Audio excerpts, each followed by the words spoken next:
ये जा रहे हैं olives, white sauce, loaded fries बन गए। और ये खूबसूरत सी प्लेट जो है आपको नजर आ रही है, ये किसी और की नहीं है, ये जमील की है। और ये अपनी डाइटिंग में कामयाब हो गया और ये कह रहे हैं कि अब मेरा फटाफट चीट डे क्यों नहीं आ रहा। आज इनका चीट डे है। क्या होता है अभी, ये तो शुरुआत है। उन्होंने कहा मुझे नाश्ते में मुझे लोडेड फ्राइज बना के दे, क्योंकि आज मेरा चीट डे और मैं हफ्ता हो गया है मुझे डाइटिंग करते हुए, तो मैं आज चीट डे करूंगा और मुझे कोई नहीं रोक सकता। जमील की प्लेट रेडी हो चुकी है और ये अम्मा से लेके पास से गुजर के जाएगी। और अगर मम्मा को पता चल गया ये प्लेट जमील के लिए लेके जा रही हूँ मैं, तो देखते हैं क्या होता है। मुझे क्योंकि उन्होंने तो बहुत स्ट्रिक्टली पिछली दफा कहा था कि आप डाइटिंग करनी है, तो आप उनको ये नहीं पता कि चीट डे इतनी जल्दी भी आ सकता है किसी बंदे को। अम्मा से ली मम्मा और बाबा जी ने कमरे में बैठ के चिप्स खा रहे हैं। शाबाश शाबाश, इन्हें बड़ा मन जलील किया है, इन्हें बड़ा मन जलील किया है। करी वेखी मैं इनके नाल निबड़दी है, इन्हें मैंने बड़ा जलील किया है। मैं अभी स्कूल से आया, मेरे बगैर खा रहे, मैंने कहा इनको नहीं छोड़ना।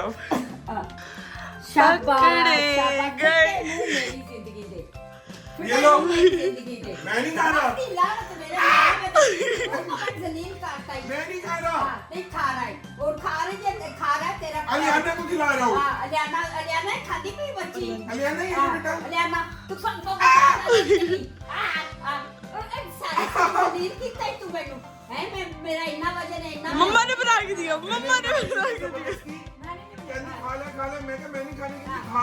वो बच्चा नहीं है बेचारा, 2 महीने का 2 साल का बच्चा है। आता हूँ बैठे ही मारो तेरे सिर पे करना तो मेरे सिर मारना तेरा।